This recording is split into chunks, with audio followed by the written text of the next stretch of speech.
You clicked at the video because you are probably bad at chess and want to finally reach the holy 4 digits. Let's fix that.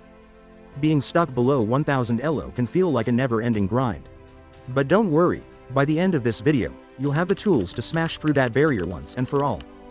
I'll walk you through 3 key tips that will dramatically improve your gameplay and help you break past 1000 ELO. These are practical, easy to follow steps you can start using today. I promise, if you stick with me through these tips, you're going to see a huge difference in your game.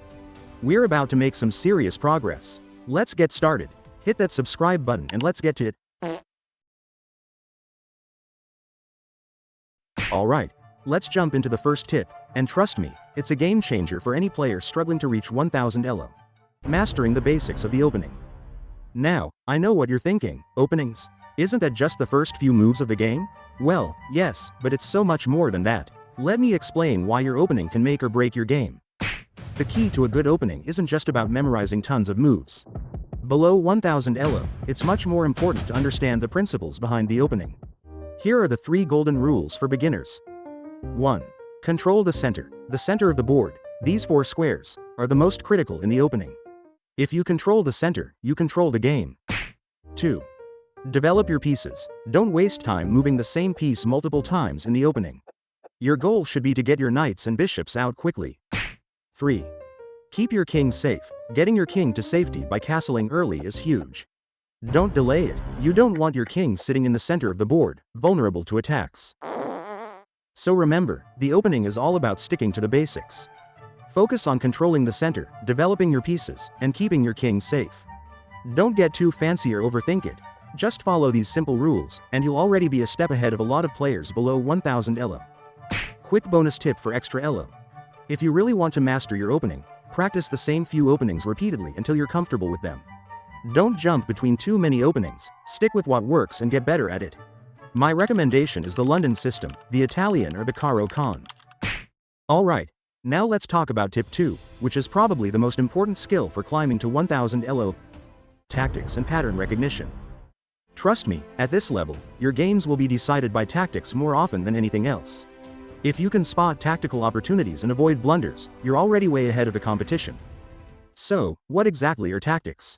In chess, tactics are short-term combinations of moves that lead to an immediate gain, like winning material, setting up checkmate, or putting your opponent in a losing position.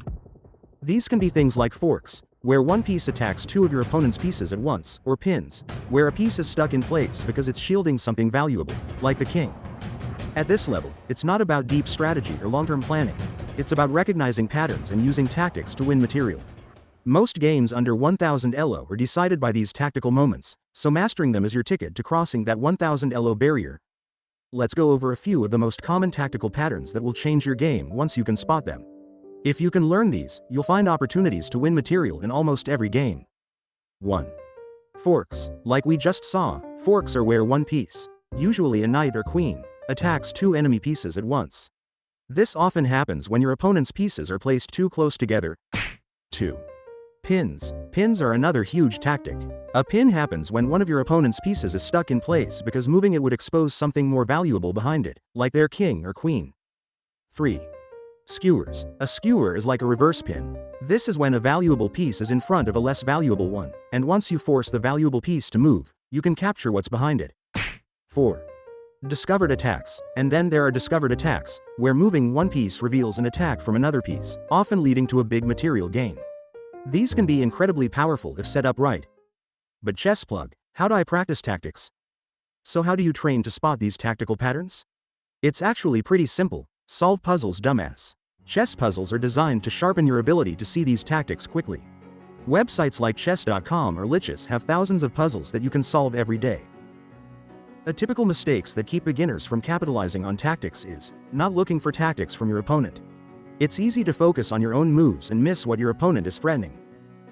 To sum up tip 2, if you want to reach 1000 ELO, you need to become a tactical beast. Spend time solving puzzles, learn to recognize key patterns like forks, pins, and discovered attacks, and most importantly, look for your opponent's tactics, not just your own. Ready for tip 3? Let's keep going. Alright, so we've talked about mastering the opening and spotting tactical opportunities, but if you're serious about getting past 1000 ELO, there's one thing you need to stop doing immediately. Blundering. This leads us to tip 3. Avoid blunders and learn to slow down. Let's start with what a blunder is. A blunder is when you make a big mistake, one that costs you material, exposes your king, or even leads directly to checkmate. And let's face it, at this level, most games are won and lost because of blunders. You could be ahead the whole game, but one bad move and boom, you're toast. So, why do blunders happen? In most cases, it's because we're moving too fast. We get caught up in our own plans and don't take enough time to consider what our opponent is threatening. Slowing down and taking a breath before every move can seriously help with this. Here's a simple method that you can use to avoid blunders. It's called the 3-step blunder check. Before you make any move, go through these steps. 1. Check for hanging pieces. Before you make your move, ask yourself, am I leaving any of my pieces hanging? A hanging piece is one that's undefended and can be taken for free. Look at every piece on the board and double check that they're all protected or at least not hanging. 2. Look for your opponent's threats. What is your opponent threatening? This is huge. Always ask yourself, what's my opponent's next best move? Look at their pieces and see if they're aiming at any of your vulnerable pieces or squares. 3. Visualize the board. Lastly, visualize how the board will look after your move. Picture it in your head. Are you walking into a trap? Is your piece safe in that position? This extra pause can help you catch blunders before they happen. So how do we avoid all these blunders and develop better focus during our games? It's all about building discipline. If you can train yourself to go through the 3-step blunder check before each move, it'll become second nature. And as your focus improves, so will your results. So, the main takeaway from tip 3 is this: slow down and check for blunders. If you can eliminate just 1 or 2 blunders per game, you'll see a huge improvement in your results. Always go through the 3-step blunder check before making any move, and you'll notice your rating start to rise. It's simple, but incredibly effective. Remember, chess isn't just about what you do, it's about what you don't do. Now, if you found these tips helpful, make sure to hit that like button and subscribe for more chess content. I'm going to keep posting more strategies, tips, and even some funny chess moments to help you on your journey.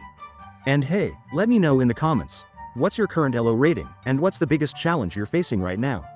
I want to help you guys out and maybe even feature some of your questions in future videos. Remember, improving at chess is a journey. Don't worry if you're not progressing as fast as you'd like. The most important thing is to keep learning, keep playing, and keep having fun. Before you know it, you'll be breaking through that 1000 ELO barrier, and from there, the sky's the limit. Thanks for watching Chess Plug family. I'll see you in the next video. Keep crushing those games.